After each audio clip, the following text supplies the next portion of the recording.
stand for America puts squeeze on North Korea. Nuclear tensions between North Korea and the United States are escalating.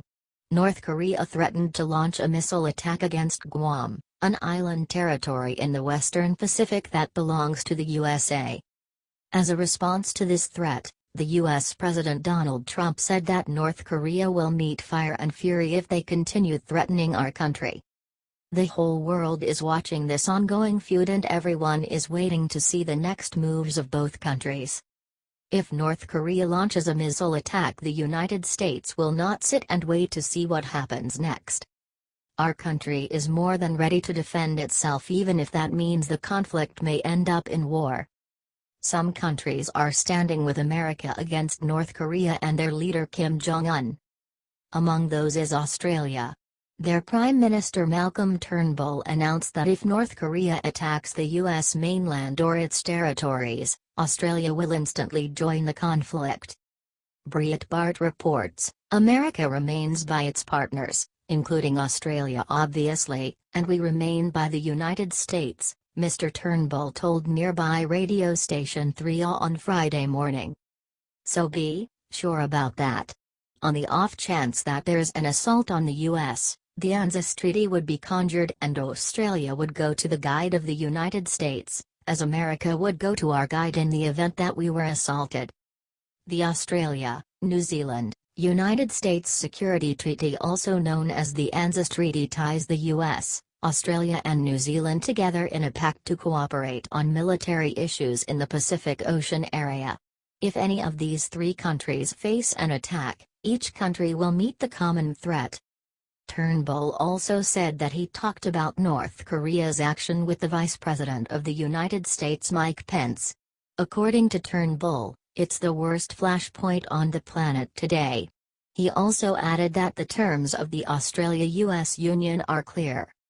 But be under no misapprehension, in terms of defense, we are joined at the hip, he said. The American alliance is the absolute bedrock of our national security. If there is an attack on the U.S., we would come to their aid. Now, how that manifests itself obviously will depend on the circumstances and the consultations with our allies, according to Patriot Report.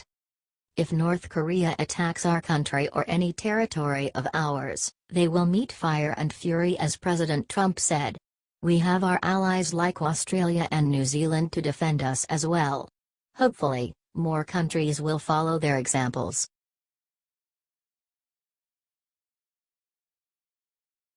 New poll finds majority of Americans side with Trump on key issue. Are you one of them? With everything that the mainstream media pumps out over the airwaves, you would think that Trump's voters have all turned on him. The mainstream media loves pushing fake polls, like Clinton have a 96% chance of beating Trump.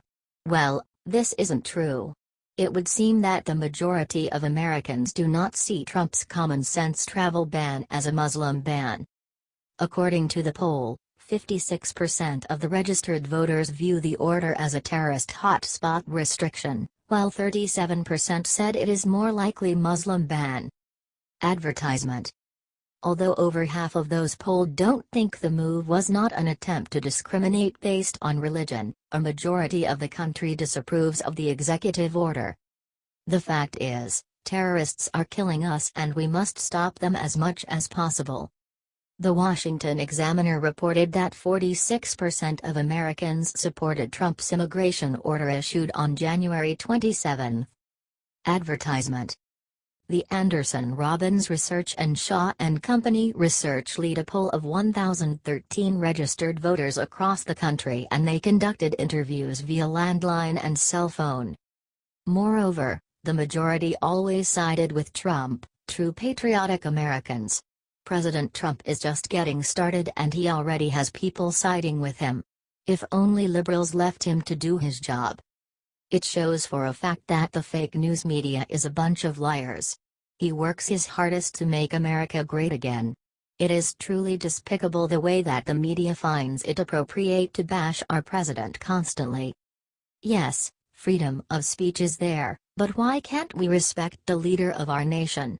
The leader of the free world deserves respect.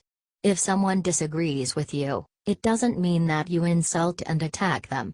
You just have a different opinion. Trump keeps on winning. What do you think of all of this?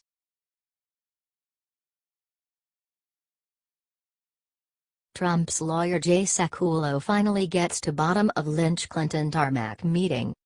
New details emerge about the tarmac meeting between former Attorney General Loretta Lynch and former President Bill Clinton.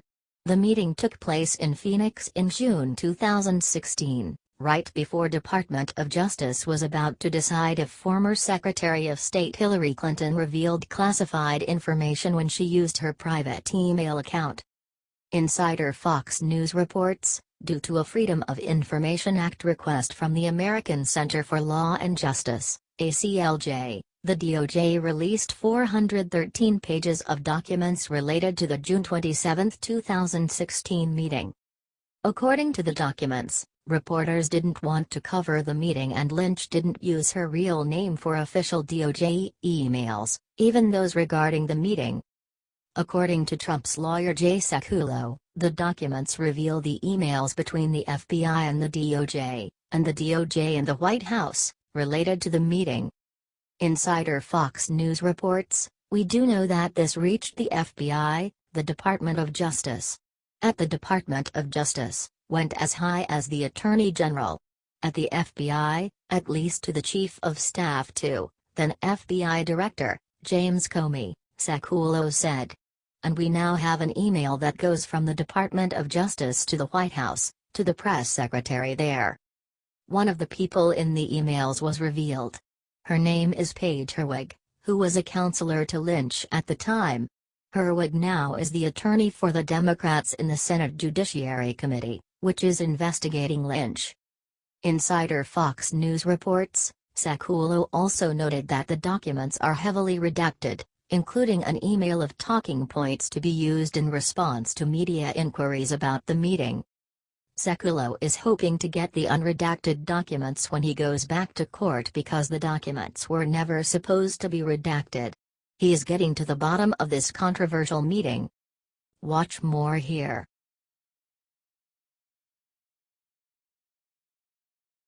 Trump sends feds into Michigan for ICE raid. Discover America's worst nightmare hiding in plain sight. Former President Barack Obama allowed Muslim refugees to enter our country. Thanks to his policies, Michigan has become a home for Islamic extremists. Among these refugees, there are a lot of criminals who are hiding in under the guise of a humanitarian effort. Although Americans were demanding tougher control on the border, Obama didn't want to hear any of it. However, thank God Trump became president. He immediately enforced immigration laws in order to protect our country and its people. Freedom Daily reports, just recently, federal agents went into Muslim-infested Michigan to conduct a raid, and what they found was disgusting. Of course, the left is losing their mind over the fact that our laws are being enforced, but it is about time. Over the last several years, illegals have been entering the country and committing horrific crimes ranging from murder to sexual assaults. A few weeks ago, ICE conducted an 11-day raid in New York and caught a lot of bad people for sex crimes. Now, another raid was conducted, but this time it was in Michigan. During a 4-day raid, ICE discovered that almost 80% of the illegal immigrants committed crimes. This is horrible. Freedom Daily reports, of the criminal convictions, they ranged from DUI, domestic battery, contempt of court, possession of open intoxicants, criminal sexual conduct, child abuse, 4th degree, child neglect, destruction of property, domestic violence, larceny, false identity to law enforcement, and attempted identity theft, among other offenses. The 33 arrestees are from 4 countries, Mexico, Liberia, Guatemala, and El Salvador. Some of the illegals who were arrested will be prosecuted for re-entry after deportation. This felony is punishable up to 20 years jail time. However, the illegals that won't be prosecuted will be removed from the country. Operations like these demonstrate that ICE is focused on the arrest of dangerous criminal illegals. The agency will continue to protect our nation and uphold public safety. Something like this would have never happened under Obama's administration. Our country was neglected for too long thanks to the Democratic policies. However, because of our new President Trump and ICE, our country is more protected and secure than it was before.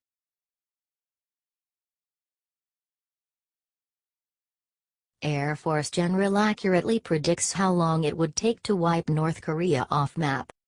Retired U.S. Air Force Lieutenant General Tom McInerney made an announcement on Fox News on Monday.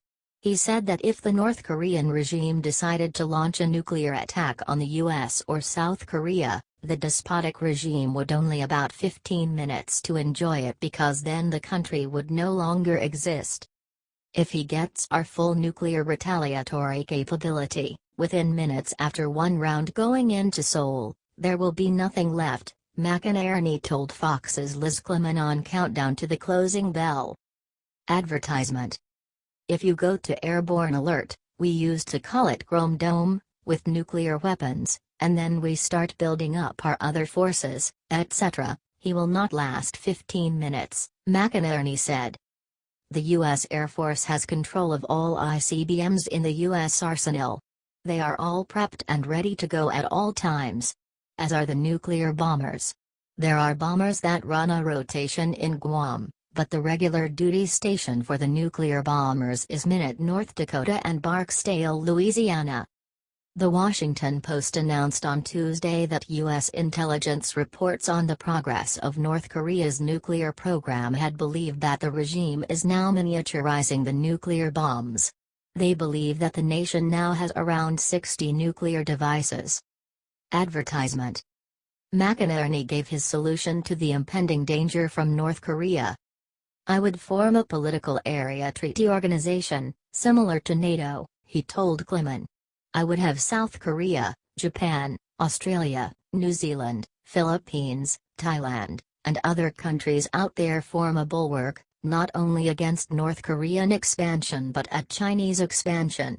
I would start moving in more THAAD missiles.